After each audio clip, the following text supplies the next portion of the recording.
Magandang araw sa inyong lahat, mga kapatid. At ngayon isi-share ko sa inyo, mga kapatid, yung salitang takot.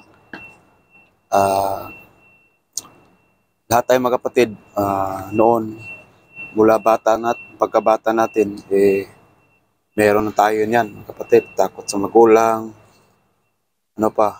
takot na magkamali, takot na, iba't ibang uri ng takot, mga kapatid.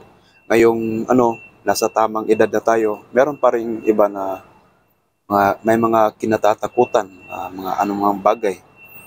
Ngunit, mga kapatid, tinuruan tayo ng Diyos na huwag matakot. Mga kapatid na Katoliko, inaanyayahan ko po kayo na basahin niyo po yung Salmo, yung mga awit,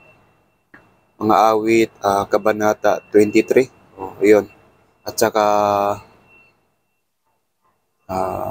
awit 91, Psalm 91.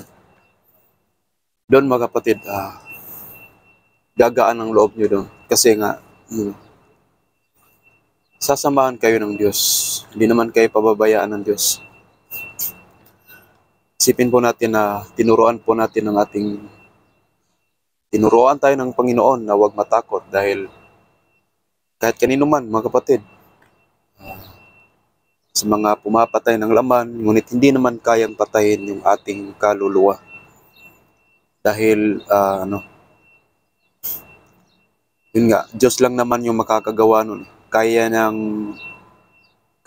dalhin sa kamatayan, yung pangalawang kamatayan, yung kaluluwang hindi nagsisisi, hindi tumugon sa kanyang mga utos, hindi gumagawa ng tama. So may kalalagyan ng mga ganun, mga kapatid. Kaya tinuruan tayo ng Panginoong Hesus na huwag matakot at magtiwala tayo sa Diyos. Gawin lang natin yung mga tama at saka mapapabuti tayo. Yun nga, mga kapatid, basahin niyo po yung Psalm 23 at saka Psalm 91. Okay, matakot, mga kapatid, kasi nga di kayo nag-iisa. Yung mga natatakot, so ibig sabihin po niyan, kayo lang mag-isa. May mga problema kayo sa buhay, hindi nyo kayang i-resolve yan kasi kayo lang mag-isa. Yun nga, hindi nyo kayang mabuhay ng mag-isa. Sinabi na yan ng Panginoon na ang tao ay hindi mabubuhay sa tinapay lamang. So kailangan niya ng salita ng Diyos. So kailangan natin ng Diyos sa makatwid kanyang mga katuruan mismo.